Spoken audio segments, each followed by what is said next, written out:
Você já pensou em se tornar um chefe dentro de uma empresa? Saberia administrar uma crise e outros conflitos? Tudo isso se refere à gestão de pessoas. E Renato Dias conversa com a gente sobre esse assunto dentro do quadro Mercado de Trabalho. Boa tarde, Renato. Olá, Lilian, muito boa tarde. Olha, segundo os estudiosos, esse é um dos principais problemas da empresa, que é gerir pessoas. E para falar sobre o assunto, recebemos hoje aqui no estúdio o professor da Unital e psicólogo Paulo Sodré. Paulo, muito boa tarde, obrigado pela presença. Boa tarde, Renato. Eu agradeço a vocês esse momento de poder estar aqui compartilhando esse... Ô Paulo, primeiramente, explica pra gente a diferença entre o chefe e o líder. Porque existe uma diferença aí entre os dois, né? Sim, na realidade, o chefe, ele é uma pessoa muito mais focada na questão do trabalho. O líder, ele vai ter um papel de facilitador na equipe, no grupo, na forma de passar o trabalho, de lidar com as pessoas, enquanto o outro ele vai mais cobrar o trabalho pronto em si. E o líder, ele vai facilitar a execução. Então, ele vai trabalhar com pessoas mais maduras e, porventura, mais satisfeitas. E até por esse procedimento dos dois, um acaba sendo mais respeitado que o outro pelos funcionários? Sim, muitas vezes acaba tendo uma facilidade na aceitação. O líder acaba tendo todo o envolvimento porque a forma dele lidar com o funcionário vai ser diferenciada. Ô Paulo, vamos pegar agora uma situação específica no caso de vendas, por exemplo. Né? Como o funcionário deve ser cobrado por parte do seu líder ou do seu chefe? Na realidade, o funcionário ele não vai ter que ser cobrado, ele vai ter que ser orientado na execução de suas tarefas, como executar, forma de lidar com as pessoas, forma de se colocar, Renato. Todos esses fatores são importantes para a boa execução.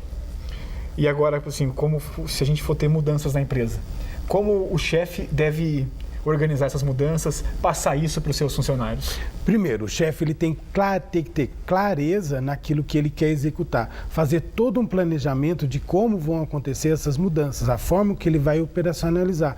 Posteriormente, estar passando isso também aos seus funcionários, para que eles possam participar desse momento sem ter sensações de angústia, de medo. Professor, e como deve ser o trabalho em grupo dentro de uma empresa? Primeiro, a pessoa tem que estar focada na produtividade, ter satisfação e cooperação entre as pessoas. Por quê? Quando as pessoas estão focadas numa produtividade, o desempenho do seu trabalho, junto com a satisfação e a cooperação, as pessoas vão interagir entre elas. Vai criar uma sinergia que vai funcionar melhor esse grupo. Então, o grupo vai se relacionar de uma forma mais harmônica, vai cobrir falhas que o outro pode estar surgindo no momento e se adaptando às situações que possam ocorrer. Professor, e para terminar agora, a pessoa aí que está nos assistindo, que está aí para conseguir um cargo melhor, né, para ser promovida, como ela deve proceder em caso de ser promovida a um chefe ou um líder, né? É importante a postura dessa pessoa para o sucesso da empresa e também com os funcionários? Sim, é muito importante. Quando ocorre a promoção, a pessoa tem que estar segura naquela nova etapa que ela está assumindo dentro da empresa. Só interromper o senhor um pouquinho, porque muita gente, né, a gente acompanha, a gente vê isso, às vezes ela ganha um cargo e muda o comportamento, né? E não deve ser assim, né, professor? Não. Aí que está o grande X da questão, porque quando a pessoa sai daquele contexto e assume uma outra postura que não é dela, a imagem que ela começa a passar às pessoas é uma imagem negativa. Muitas vezes as pessoas podem confundir algumas atitudes como posturas de arrogância, de desrespeito para com ele. E não é que a pessoa, muitas vezes, ela se coloca até por insegurança, numa postura mais distante do seu funcionário, coisa que a pessoa não era. E isso gera margens negativas, porque a pessoa começa a olhar para o comportamento do outro de uma forma o quê? Diferente. E isso vai distanciando. E quando você é chefe hoje, você tem que ser um facilitador. Você tem que ter uma relação harmônica com os seus funcionários. Por quê? Para atingir uma satisfação e, consequentemente, melhorar a motivação e o próprio ambiente de trabalho. Professor, muito obrigado, então, pela presença, pela participação aqui no Banho de Cidade. Eu que agradeço essa oportunidade de estar aqui trazendo esse conhecimento a vocês.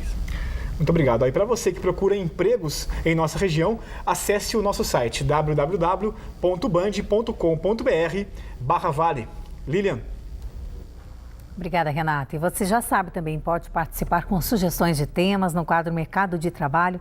Envie para o nosso e-mail faleconoscovale@band.com.br ou deixe a sugestão em nossa fanpage no Facebook. Participe.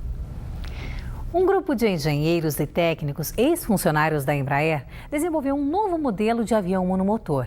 A aeronave foi apresentada ontem à imprensa. E o projeto vai além. Os engenheiros decidiram montar a própria empresa de aviação para fabricar e comercializar o modelo. O projeto e a construção do protótipo da aeronave foram feitos neste hangar em São José dos Campos. A estrutura é de fibra de carbono, considerado o material mais avançado do setor da aeronáutica. A estrutura primária e secundária desse avião, ou seja, tudo que se vê desse avião é feito em fibra de carbono. A fibra de carbono é mais leve que o alumínio, mais resistente que o aço. É o material por excelência da indústria aeronáutica hoje em dia. Vários aviões já têm incorporados grande porcentagem da sua estrutura em fibra de carbono. O nosso tem o pioneirismo de ter 100% da estrutura em fibra de carbono. O custo de desenvolvimento da aeronave foi de 25 milhões de reais. A expectativa é de produzir cerca de 120 aviões por ano. Tudo foi desenvolvido por um grupo de engenheiros e técnicos, ex-funcionários da Embraer, que decidiram montar a própria empresa de aviação. A fábrica será construída em Lages, no estado de Santa Catarina. Ela deve ficar pronta em 2 anos. A decisão por Lages se deveu em grande parte ao apoio, ao incentivo que o governo do estado de Santa Catarina deu ao projeto, se tornou sócio da empresa através da sua empresa de participações e parcerias, mas também um fator muito importante foi o fato de Lages ter uma pista de excelente qualidade, de 1.400 metros de comprimento dentro da cidade, que poderia ficar praticamente dedicada para nós, com um terreno enorme vizinho a essa pista, onde a gente podia implantar a fábrica sem nenhum tipo de dificuldades logísticas ou operacionais. O Brasil é o segundo maior mercado consumidor deste tipo de aeronave, ficando atrás apenas dos Estados Unidos. Além do uso comercial, este modelo também foi adaptado para o treinamento de pilotos. É um avião que serve tanto para o mercado de defesa quanto para o mercado civil. A mesma configuração, o mesmo avião pode ser tanto um treinador acrobático, que é ilimitado em qualquer manobra acrobática, quanto você decolando com ele um pouco mais pesado, ele está proibido de fazer acrobacias, porém ele leva 4 pessoas, 60 quilos de bagagens a 2.000 quilômetros de distância. O mesmo avião, características diferentes, servindo a mercados diferentes. O novo modelo pode ser usado inclusive pela Força Aérea Brasileira. Na Academia da Força Aérea utiliza 2 tipos de avião, o T-25 para instrução primária e o T-27 para instrução básica. Em função da idade já do equipamento, né, existe sim a possibilidade de se estudar um possível substituto. E o TXC pode ser um desses candidatos. A seguir no Band Cidade, há a previsão do tempo e tem também a decisão da Justiça que manteve a Ana Karen afastada da Prefeitura de Cruzeiro. A gente volta já, 1h10.